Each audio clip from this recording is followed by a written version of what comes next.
Got out the mud, now the world is mine. So let me go map, bitches photo time. Now, how do you feel as an artist you've evolved since our last interview? Like I said, that was 3 years ago. You know, just physically, I can see you evolve. You know, look-wise.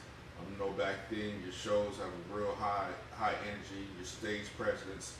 Even back when you were with Made Men, you were definitely a standout in the group. So tell me a little bit about the evolution from then to now. I have a sound. I got my own sound now. That's the thing. See, back then I was still searching for a sound. I was still searching for me as an artist. I was still searching for what I wanted to do and what I wanted to put out. You know what I'm saying? I wasn't sure of it yet. So it was like a bunch of different stuff that sounded nothing alike. See, now I got a bunch of different stuff that sound nothing alike, but it sound exactly the same. It's like, I know Vito made this song. You know what I'm saying? Even though it don't sound like the last song, it's like, I know he made this song because of the particular sound, the particular energy, the particular flow. You know, I can switch my flow up and still, it can't be like, can't nobody imitate what I do. You know what I'm saying? And back then it was like, it was imitatable because I didn't even know I didn't even know what my sound was myself. And now that I've mastered my sound, I've mastered who I am as an artist, how I want to be perceived, what I want to write about, what I want to, you know what I'm saying, do with my music and the direction that I'm going with it. Now that I know that, oh my God. Hey, I better watch out, man. It's over. Like, it's bad out here for you guys. You know, it's bad. Niggas gonna be having to go back to McDonald's for jobs. It's bad. It's bad. Talk about your sound a little bit. I noticed you posted a video a couple weeks ago kind of speaking about originality. Yeah. And Atlanta definitely does have its sound as far as, you know, with the auto-tune, the cadence kind of style. Talk about Vito's sound and why people should pay attention to it. All right, so first off, to back Atlanta up, man. Even though to some it might sound the same, when you listen, it's not. You know what I'm saying? Like, all these guys down here have different styles, different flows, different cadences. It just sounds the same to the untrained ear. You know, it's like when you go to France and you listen to French music, it's gonna all sound the same to you. Cause you don't know what the hell they talking about. You don't know what they saying. You don't know the lingo. You don't know how they move. You feel me? But you come down here and you get to seeing how they move and the lingo and whatnot. You understand what the plight. You understand. You know what I'm saying? You start to understand their language, and you start to see that people are really telling totally different stories. You know what I'm saying? Now, what separate my style is, my sound is my sound. You know, that's just what it is. It's just like, it's so unique. It's so different. It's so vibrant. It's so melodic. It's so hype. It's so calm. It's so, you know what I mean? Like, it's just, it's like listening to 90s music, but it has the new school feel to it, if that makes sense. You know what I'm saying? It's like listening to the old Jay-Z with Ray Shrimmer tied in.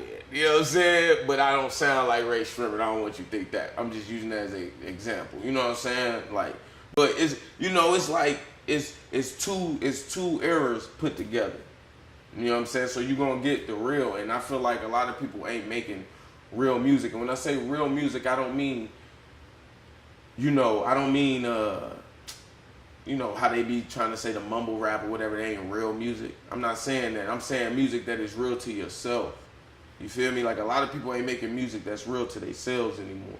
They making music that they think is hot, or that they want people to perceive them, and so they can keep up this fake facade. It's like, you gotta make the shit that resonates with you, and that's how you resonate with everybody else. You know what I'm saying? And that's what I do. I make the shit that's significant to me.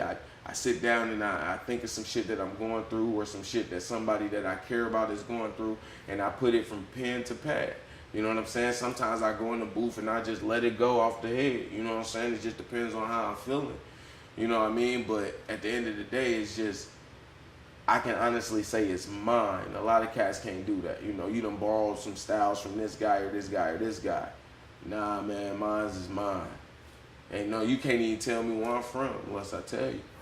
Now with the changing, I know before your writing process, you were saying that you kind of hear the beat, kind of go through the lines in your head, and that's how you would come with music. Is that still your writing process, or has that changed with the change of scenery? I mean, now it's like either I'm just gonna record it on spot or I'm gonna write it. At first it was like I listen to the beat, like I see, you know, think of the rhymes, go over it in my head, and then go record it. Now it's just like either I'm gonna write it pen to pad, or I'm gonna just go in the booth and record it. You know what I mean? Like me, a prime example, Me Against the World. I sat down and I wrote that song, you know, and I didn't just write it in a day. You know, it took me like a couple months. Not because it takes me a long time to write it, but because I didn't just want to put anything on it. You know what I'm saying? I didn't just want to put anything there. You know, I had wrote verses, went back, nah, I'm gonna change this shit. You know what I'm saying? And I did that like 3 or 4 times for each verse. And it's 2.5 verses on it. You know what I'm saying? It's an 8, it's a 12, and then a 12. You know what I mean? So, like,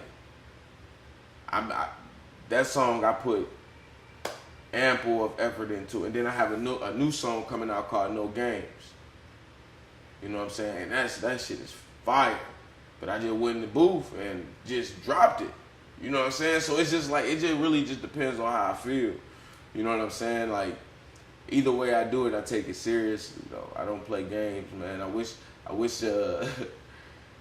like, I wish you could interview one of the niggas that be running my sessions. He'd tell you I go in there 10-hour sessions, drop 10, 11, 12 songs.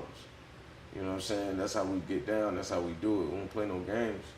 Like, D make a beat in 30, 45 minutes. You know what I'm saying? And we'll be at it. It's just, you know, music is easy to me, man, because I'm supposed to be doing it. If you struggling, if you struggle with it in any kind of way, if you got to ask your mans for a line and all that other shit, it ain't for you, bro. Like, you know what I'm saying? Like, that's just how I feel about it. Like, you know, you might be a great performer, but you're not a great artist. You know what I'm saying? Like, you shouldn't have to ask your mans for a line if this is what you do.